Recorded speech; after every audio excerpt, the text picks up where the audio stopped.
सरकार CRC refund portal बनाया जरूर है गरीब के लिए, लेकिन गरीब के लिए वो सीआरसी रिफंड पोर्टल नहीं है। 10 लाख रुपए जो है रिसमिशन करने का ऑर्डर हो गया सीआरसी रिफंड पोर्टल पे, और सहकारिता मंत्रालय ने भी आज से 2 महीना 2.5 महीना पहले जो है अलाउ कर दिया कि जो 5 लाख रुपए तक का जो रिसमिशन था, अब उसे आप 10 लाख रुपए तक रिसमिशन कर सकते हैं।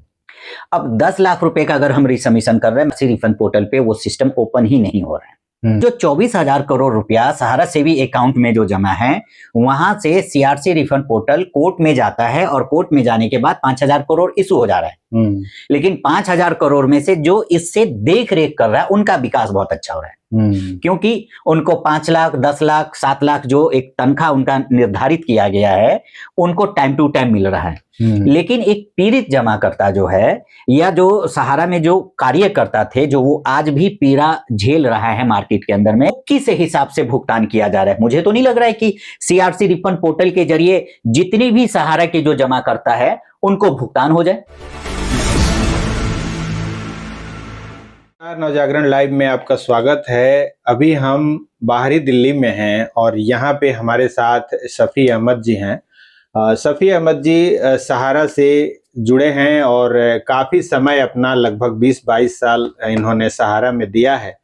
और आज जब 13 करोड़ से ज़्यादा जो पीड़ित निवेशक हैं, जिनके पैसे उसमें फंसे हुए हैं सहारा में, तो उसमें काफ़ी संख्या इनके भी है और इनके भी काफ़ी निवेशक हैं जो इसमें अपना भुगतान के लिए अपनी उम्मीद लगाए बैठे हैं।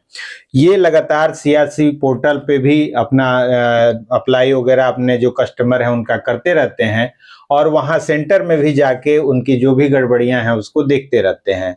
अभी सरकार ने जो 10 लाख तक अप्लाई करने का जो दिया है, तो हम उस पर बात करेंगे कि क्या अब वो अप्लाई हो रहा है 10 लाख तक के भुगतान के लिए या नहीं। सर, सबसे पहले तो स्वागत है आपका। सर, सबसे पहले तो आपको और आपके पूरे टीम को मेरे तरफ से बहुत बहुत धन्यवाद और नमस्कार, और आपका भी स्वागत कि आप सहारे के जो जमाकर्ता हैं, जो उससे पीड़ित हैं, उसकी आवाज़ आप अपने स्तर से उठाते रहते हैं।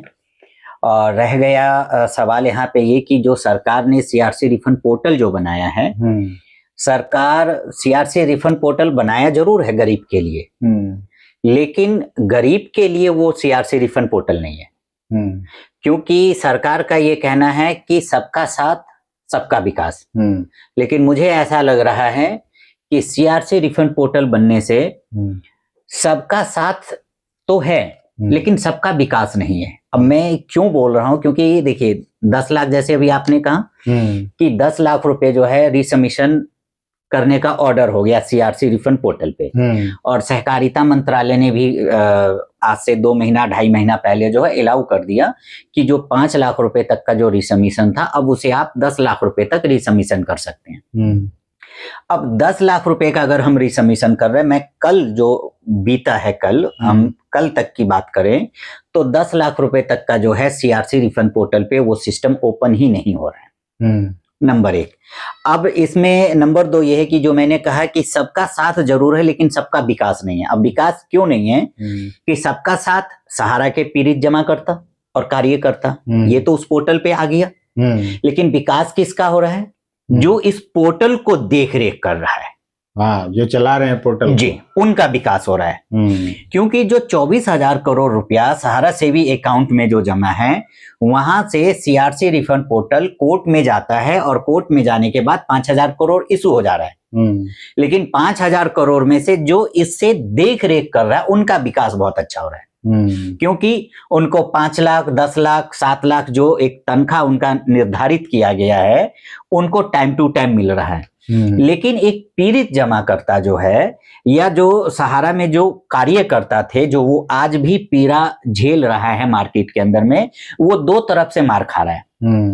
खुद तो अपना पैसा उसका ब्लॉक है ही है, सहारा के बैठे हुए बड़े बड़े अधिकारियों के गलत कन्वेंस के वजह से, और उसके साथ साथ जो उसके द्वारा सहारा के अंदर में जमाकर्ता जुड़े, उनका भी वो मार झेल रहा है। तो विकास सिर्फ देखने वाले पोर्टल पे जो बैठे हुए अधिकारी हैं, विकास सिर्फ ओनली फॉर उनका है। लेकिन सहारा से पीड़ित, चाहे वो जमा करता हो, चाहे वो कार्यकर्ता हो या कोई भी हो, वो उनका विकास नहीं है। क्योंकि मैं आपको बताऊं, ये अभी एक केस मेरे पास है। इस केस का मैं आपको बताऊं, इस केस का मैंने कंप्लेन खुद सीआरसी ऑफिस में जाकर और इस कस्टमर को वहां साथ लेके गया। इस कस्टमर का बाकायदा तबीयत खराब, उसके बावजूद भी मैंने रिक्वेस्ट करके इनको लेके गया कि आप चलो, आपका वहां चल के कंप्लेन लिखाते हैं, अगर कोई प्रॉब्लम होगा तो प्रॉब्लम भी सॉर्ट आउट करेंगे। क्योंकि भाई ऊपर बैठे हुए अधिकारी हैं तो हर छोटी सी छोटी चीज को बारीकी से देख रहे होंगे। लेकिन मुझे ये लग रहा है कि पोर्टल पे जो सबसे ज्यादा जो रिजेक्शन है वो छोटी छोटी बारीकी जो चीज है, जो कि उससे कोई मतलब नहीं है। आपको वेरीफाई करना है, वेरीफाई कीजिए, कस्टमर के अकाउंट में आप पेमेंट कर दीजिए। क्योंकि हम कई केस ऐसे देख रहे हैं सीआरसी रिफंड पोर्टल पे कि कहा जाता है कि पहला ही मेंबरशिप का भुगतान सबसे पहले होगा। लेकिन मेरे पास ऐसे भी कागज हैं जो मैं वर्किंग कर रहा हूं सीआरसी रिफंड पोर्टल पे। अब क्या किया है अभी हाल फिलहाल में कि जो पहले 3 केस उठाया फर्स्ट मेंबरशिप नंबर, अब क्या किया कि अब उसको दोबारा डेफिशिएंसी देके रिजेक्ट कर दिया। और जो सेकंड फेज में जो उससे पहले रिसबमिशन किया गया, जो सेकंड फेज में उसका अकाउंट बचा हुआ था, अब क्या किया, जो फर्स्ट उठाया रिसबमिशन में अब उसको सेकंड कर दिया और सेकंड वाले को अब फर्स्ट कर दिया। इस तरीके का भी केस सीआरसी रिफंड पोर्टल पे देखने के लिए मिल रहा है। अब वो रह गया यहाँ पे फिर वही बात कि विकास सिर्फ उस अधिकारी का ही हो रहा है, जमाकर्ता का नहीं हो रहा। क्योंकि वो जो जमा करता था, अब उसका जो इस बार कंप्लेन जाएगा, अब वो तीसरी बार उसका कंप्लेन जाएगा। तो 3 बार अगर हम लेके चलें तो 2 साल उसका निकल गया। अब 2 साल तो वो रिसबमिशन, डेफिशिएंसी क्लियर करवाने में, फिर सहारा के तरफ से बोला गया, सीआरसी के तरफ से बोला गया कि अगर किसी का मल्टीपल मेंबरशिप है तो जो सबसे पहला वाला मेंबरशिप होगा उसका हम भुगतान करेंगे। तो पहले वाला मेंबरशिप जो है वो सीआरसी रिफंड पोर्टल उठा लिया, अब जाके फिर दोबारा जो है उस पहले वाले मेंबरशिप को रिजेक्ट कर दिया। अब दूसरा जो बचा हुआ था कि जब ये अमाउंट आएगा उसके बाद दूसरा वाला मेंबरशिप लिया जाएगा, तो अब पहला जो उठा रिसबमिशन, अब वो साइड कर दिया गया और दूसरा वाला को उठा लिया गया रिसबमिशन के लिए। तो इस तरीके से जो एक तरीके से जो खेल खेला जा रहा है कि जो जमाकर्ता का जो विकास नहीं हो रहा, वो यही कारण है कि इस छोटी छोटी कमियों के वजह से जो सबका साथ मिलना चाहिए वो सबका साथ मिला जरूर है, लेकिन उसका विकास नहीं हुआ। अब विकास उन्हीं का हो रहा है जो उस केस को देख रहे हैं। तो जो पोर्टल में ये जो छोटी छोटी जो टेक्निकल दिक्कतें हैं, ये तो सबको समझ में आएगी नहीं। जो गांव में जो गरीब मजदूर जो 10-10 रुपए इकट्ठा करके अपना मेहनत पसीने की कमाई को उसमें जमा किया है, आज इस पोर्टल के जो झालमेल है उसमें वो तो उलझ के रह गया है। उसको क्या समझ में आ रहा है कि हम इसमें क्या दिक्कत है, क्या कैसे करें। एकदम आप सही कह रहे हैं सर। अगर हम गांव देहात की बात करें, ये हकीकत बात है, गांव देहात में आज भी बहुत कम पढ़े लिखे व्यक्ति मिल जाएंगे, और मिल जाएंगे नहीं हैं, क्योंकि गांव में ज्यादातर खेतीबाड़ी करने वाले हैं, या गांव में चौक चौराहा पे दुकान लगाने वाले हैं, या चौक चौराहा पे अपना कोई छोटा मोटा काम धंधा कर रखा है, लेकिन वो उतने शिक्षित नहीं है, या सीआरसी रिफंड पोर्टल के बारे में उनको इतनी जानकारी नहीं है। अब जिस व्यक्ति को जानकारी नहीं है उसको कुछ नहीं पता कि डेफिशिएंसी में क्या लिखा हुआ है, मेंबरशिप क्या होता है, अकाउंट नंबर क्या होता है। जैसे कई डेफिशिएंसी में दिया कि आप जिस सोसाइटी में खाता खोला है उस सोसाइटी का मोहर नहीं लगा हुआ है। तो ये सच्चाई है। और सच्चाई क्या है ये मैं आपको बता दूं, गांव आप छोड़ दीजिए, आप दिल्ली शहर में ले लीजिए। हम जब सहारा के अंदर में काम कर रहे थे तो हम लोग जिस भी कस्टमर का खाता खोल के ला रहे थे, हमें खुद नहीं पता था कि सहारियन का अगर हमने फिक्स डिपॉजिट किया है तो जब वो बॉन्ड प्रिंट होगा सहारा के तरफ तो से, सहारियन का स्टैंप तो चाहिए। उस पे सहारियन का ही स्टैंप चाहिए। तो उस वक्त तो ऑफिस में जो स्टैंप होता था, चाहे वो ब्रांच मैनेजर हो चाहे वो सेक्टर मैनेजर हो, बस कोई मोहर मिला और वो उस पे मोहर मार दिया गया और साइन करके हम कस्टमर को दे दिए। अब जब वो कस्टमर ऑनलाइन गया या साइबर कैफे से ऑनलाइन करवाया तो वो सब एकदम धड़ल्ले से जो है रिजेक्शन दिया। अब रिजेक्शन दिया, अब उसे नहीं पता, अब वो कस्टमर छोड़ दीजिए, जो काम करने वाले व्यक्ति थे उसे नहीं पता था। तो ये जानकारी देने का काम किसका था? सहारा का था। जो बैठे हुए ऊपर बड़े बड़े जो अफसर थे उनका तो सिर्फ काम ये था कि बस सहारा के नीचे बैठे हुए जो जूनियर हैं उनको किसी तरीके से मूव करो, कन्वेंस करो, बस मार्केट से पॉलिसी आ जाए, मार्केट से कलेक्शन आ जाए, मार्केट से रिवेन्यू आ जाए, वो रिवेन्यू सहारा में जमा हो और सहारा के बैठे ऊपर जो अधिकारी हैं उनका पेमेंट टाइम टू टाइम मिले। तो ये एकदम सच्चाई है कि गांव देहात हो चाहे दिल्ली शहर हो, दिल्ली शहर में भी आज भी ऐसे बहुत सारे जमाकर्ता हैं जिनको ये नहीं पता कि अब जो दोबारा डेफिशिएंसी आया है वो क्यों आया है। और अब जो सेकंड फेज में जो हम डेफिशिएंसी देख रहे हैं अभी हाल फिलहाल में, क्योंकि मेरे पास जितने भी केस हैं उस केस का करीब करीब हम 80% केस हम जो अभी फाइल को चेक करना शुरू किए कि क्या भुगतान आया या नहीं आया कस्टमर का, तो 80% जो करेक्शन जो दे रहा है डेफिशिएंसी में कि मास्टर फार्म और मेंबरशिप फार्म, उसका छाया कापी जो है सीआरसी के पास प्रोवाइड नहीं हुआ है। लेकिन अगर आप मेरे से ये कहिएगा कि मैं आपको उसका सबूत भी दे सकता हूं, मेरे पास रखा हुआ है कि उस व्यक्ति का मास्टर फार्म और मेंबरशिप फार्म अपडेट किया जा चुका है। और सबूत के ये जो मेरे पास अभी केस है, इसमें भी जो ये एक केस इसका रिजेक्ट हुआ, 4 केस का इसका पेमेंट आना था, 40,000 आना था, जबकि चारों अकाउंट का master form, membership form, KYC, photo, signature, हर एक कॉलम को सही से भरता हुआ जमा किया और अपडेट करवाया। लेकिन अब जो इसका करेक्शन आया तो 30,000 रुपया सीआरसी रिफंड पोर्टल से इनको मिल गया 1.5 साल बाद। अब 10,000 लेने के लिए इसे फिर 1.5 साल वेट करना पड़ेगा उस रूल के हिसाब से जो सीआरसी आज के डेट में झुंझुना पकड़ा दिया है जमाकर्ता को और कार्यकर्ता को कि आप दोनों जो है कार्यकर्ता जमाकर्ता का भी सुने और कार्यकर्ता जो है सरकार जो पोर्टल बनानी है वो जो झुंझुना बना हुआ है उसका भी वो सुने। क्योंकि आज के डेट में क्या हो गया कि अब जमाकर्ता सीधा एक चीज ये कहता है कि हमने आपको भुगतान दिया है, हम आपसे लेंगे।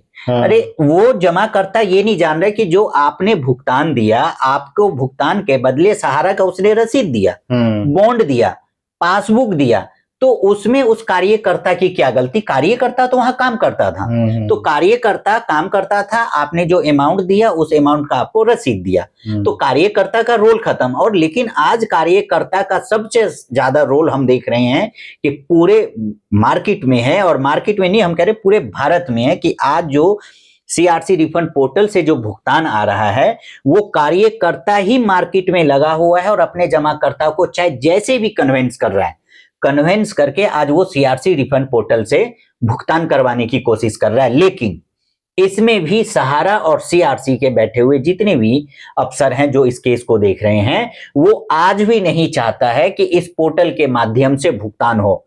अब भुगतान क्यों ना हो? पहली बार 5,000 करोड़ आया, वो बट गया, उसमें से उस 5,000 करोड़ का इंटरेस्ट भी बना होगा, वो इंटरेस्ट कहां गया?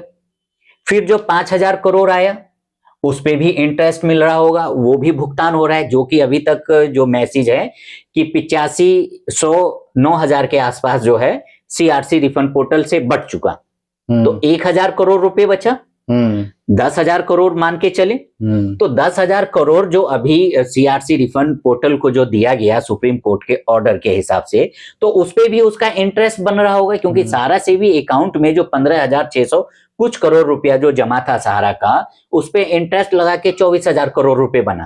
तो ये जो 5,000 करोड़ आया इस पे भी इंटरेस्ट बन रहा होगा, तो वो इंटरेस्ट कस्टमर को क्यों नहीं दिया जा रहा है? वो भी तो उसमें ऐड होना चाहिए।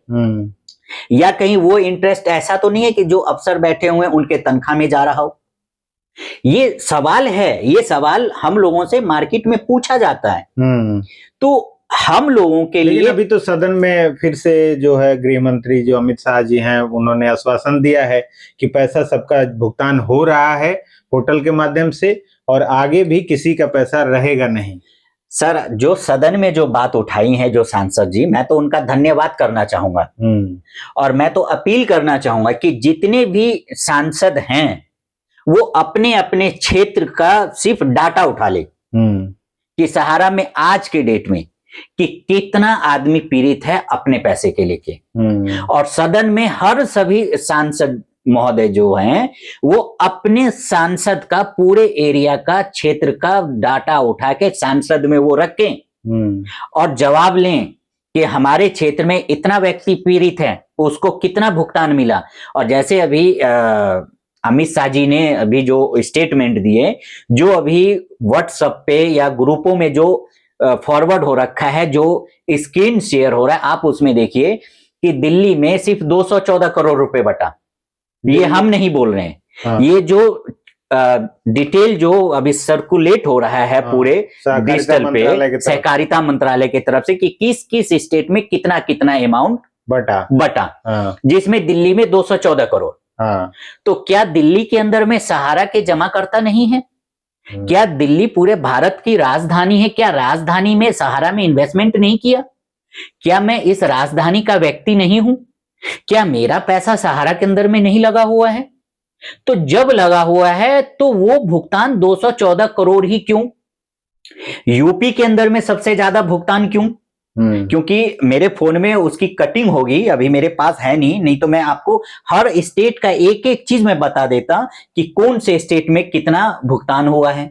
लेकिन जब उसका कैलकुलेशन करेंगे तो उसमें भी आपको माइनस प्लस मिलेगा। आप चेक करके देख लीजिएगा, आपके पास भी होगा वो स्क्रीन, हो सकता है कि आपके पास कोई ना कोई शेयर किया हो, उसमें भी माइनस प्लस है। तो किस हिसाब से भुगतान किया जा रहा है? मुझे तो नहीं लग रहा है कि सीआरसी रिफंड पोर्टल के जरिए जितनी भी सहारा के जो जमा करता है उनको भुगतान हो जाए। थे शफी अहमद जी, और जैसा कि इन्होंने बताया कि पोर्टल में क्या क्या दिक्कतें आई हैं। जब जब चुनाव आता है तो उस जो राशि है अप्लाई करने की उसको जरूर बढ़ा दिया जाता है, लेकिन जो समस्याएं हैं वो जस की तस हैं। पोर्टल में कहा गया था कि इस पोर्टल के माध्यम से 90 दिन के अंदर भुगतान कर दिया जाएगा। 45 दिन का टाइम दिया गया था, लेकिन अब 45 दिन तो बहुत दूर की बात है। अब तो यहाँ 2.5 साल हो गया है जो अभी भी अंडर प्रोसेस चल रहा है। बिल्कुल। तो जो 45 दिन का जो समय दिया गया था, जो सहकारिता मंत्री हैं और माननीय गृह मंत्री अमित शाह जी हैं उनके तरफ से, वो 45 दिन अब लग रहा है कि 45 महीना भी पार हो गया और अब 45 साल में जाके कहीं उससे जाके भुगतान हो पाएगा, क्योंकि जो स्थिति है वो तो एकदम कछुआ गति से चल रही है। आगे इसमें जो भी अपडेट होगा वो हम बताते रहेंगे। बने रहिए नवजागरण लाइव।